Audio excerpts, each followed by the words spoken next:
Pemirsa, jemaah haji Indonesia terus berdatangan ke Tanah Suci. Total sudah ada 24 kloter dari 5 embarkasi yang tiba di Madinah.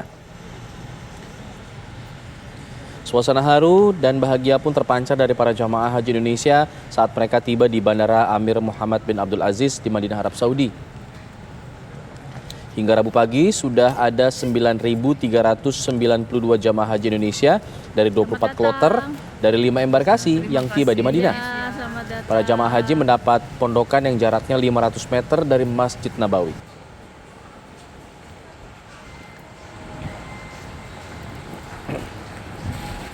Assalamualaikum, selamat datang. Jamaah haji Indonesia diingatkan untuk tetap waspada selama berkegiatan di Tanah Suci. Seksi perlindungan jamaah menyiapkan sejumlah lokasi penjagaan. Kawasan Masjid Nabawi menjadi salah satu perhatian perlindungan bagi jemaah. Selain memberikan pelayanan, membantu jemaah yang tersesat, petugas pos Masjid Nabawi juga mengedukasi jemaah untuk tetap waspada, termasuk pada potensi terjadinya kriminalitas. Jamaah diminta untuk tidak cepat percaya jika ada orang yang tiba-tiba menawarkan bantuan. Till up, till down. Modus operandi mereka biasanya terjadi kepada jamaah yang terpisah dari rombongan, yang usianya lanjut, lalu mereka dekati itu. Dan setelah mereka dekati, alasan mengantar ke pemondokan, namun pada akhirnya mereka melakukan tindakan yang merugikan jamaah.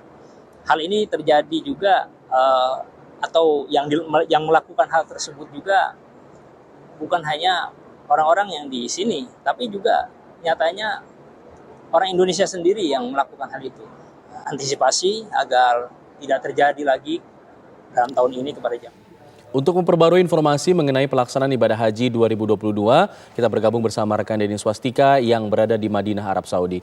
Assalamualaikum Denny, bagaimana kondisi dari para jamaah haji Indonesia hingga hari ini? Ya, Waalaikumsalam Al-Fatauhid. Kondisi terkini tepatnya di Madinah Al-Munawwaroh. Jika tadi sempat disebutkan ada 24 kloter yang sudah tiba dan kini sudah update kembali di mana saat ini sudah ada 28 kloter jemaah haji Indonesia yang sudah tiba di Madinah Al-Munawwaroh. Di mana dari 28 itu jika kita hitung-hitung lagi kurang lebih sekitar ada lebih dari 11.000 jemaah haji yang sudah tiba di Madinah Al-Munawwaroh ini. Dan ada yang menarik juga, Alfat, bahwa khususnya untuk dari segala macam rangkaian ketika para jemaah haji tiba di Madinah Al-Munawwaroh ini, tadi memang sempat dilakukan beberapa proses seperti imigrasi dan juga pengecekan bagasi di bandara. Namun ada informasi terbaru bahwa rencananya nanti pada tanggal 9 Juni 2022 ataupun besok, sistem fast track akan dilakukan khususnya bagi para jemaah haji Indonesia, di mana nantinya para jemaah haji Indonesia ini tidak perlu memasuki ke rangkaian imigrasi dikarenakan sudah dilakukan sistem jemput bola begitu agar tidak terjadi antrian tepatnya di Bandara Amir Muhammad bin Abdul Aziz begitu. Dan selain itu juga, Alfa dan juga pemirsa, bahwa setelah tibanya para jemaah haji Indonesia di Madinah Al-Munawwaroh, mereka pun langsung melakukan berbagai macam rangkaian ibadah, diantaranya seperti sholat 40 waktu atau yang lebih dikenal dengan Arba'in, dan juga ziarah ke beberapa lokasi-lokasi ziarah yang berada di daerah Madinah Al-Munawwaroh ini. Dan jika kita melihat lagi khususnya untuk di Masjid Nabawi, ini ada yang baru di mana selain jemaah haji Indonesia, jika kita lihat ini ada juga beberapa jemaah haji yang sudah tiba dari negara-negara lain, seperti kami sempat melihat ada dari Bangladesh, ada dari India, ada dari Malaysia, dan beberapa negara-negara lainnya yang sudah tiba untuk melakukan berbagai macam prosesi ibadah haji di tahun 2022 ini. Dan selain itu juga, Alfat, kami informasikan juga bahwa di Masjid Nabawi ini memang ada beberapa lokasi ibadah yang biasanya dilakukan oleh para jemaah haji Indonesia, diantaranya seperti di makam Rasulullah SAW untuk dilakukan prosesi ziarah dan juga di Raudah.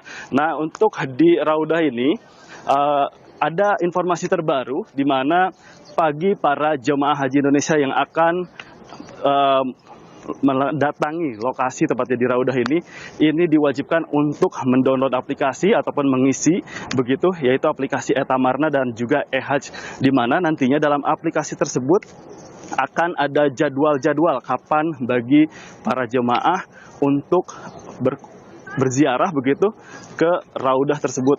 Ini guna agar tidak terjadi penumpukan ataupun antrian begitu di Raudah tersebut. Jadi nantinya bisa tertata lebih baik lagi. Hal ini dikarenakan jika berdasarkan kebijakan dari Arab Saudi sendiri hingga saat ini memang khususnya untuk di area di outdoor ataupun di luar seperti ini memang masih dibolehkan agar tidak memakai masker, namun khususnya untuk di dalam ruangan ini masih dengan protokol kesehatan dan juga menggunakan masker agar tidak terjadi antrian ataupun berkerumun begitu di lokasi tersebut. Dan hingga saat ini kami pun tepatnya saat ini mengabarkan di salah satu lokasi tepatnya di tempat ziarah, yaitu di Jabal Uhud, di mana nantinya para jemaah haji Indonesia biasa melakukan ziarah ke makam dari paman Rasulullah SAW, yaitu Hamzah bin Abdul Muthalib. Dan hingga saat ini kami masih menunggu kedatangan dari berbagai jemaah haji dari 5 kloter yang rencananya akan tiba pada hari ini. Untuk sementara itu yang dapat kami kabarkan, kami kembalikan kepada Anda di Jakarta, Alfa Tauhid.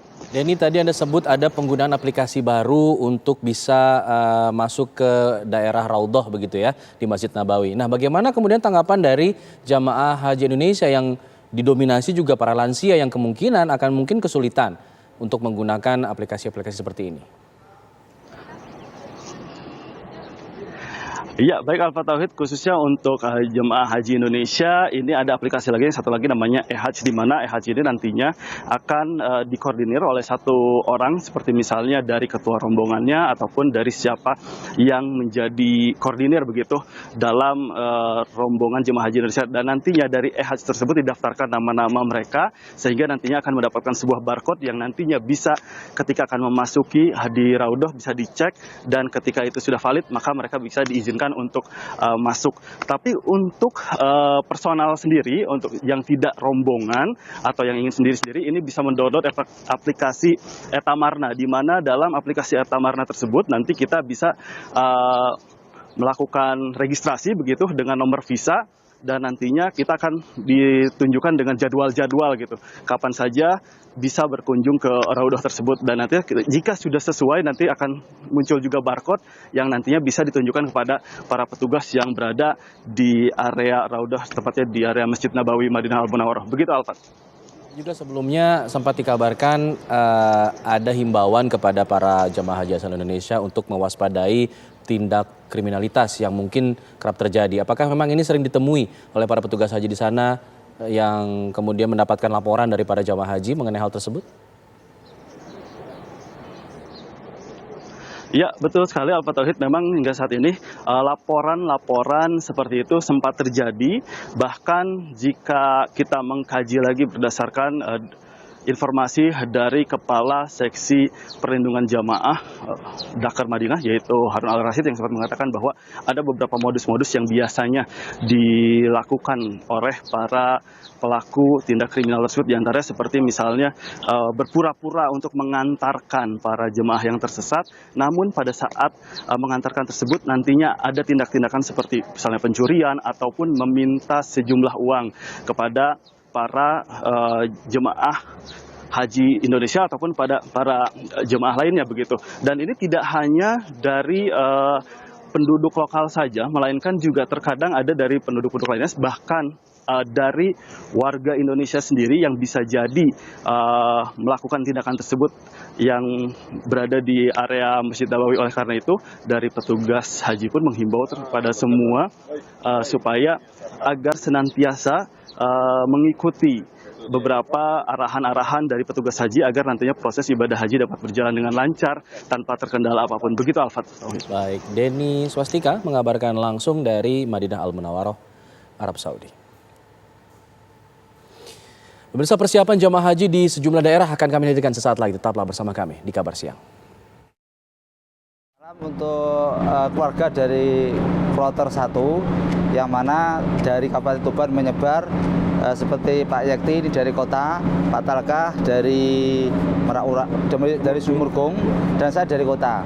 Doakan kami, Pak Ardian ini dari medis juga, doakan kami bisa melaksanakan lancar dan menjadi haji yang mabrur.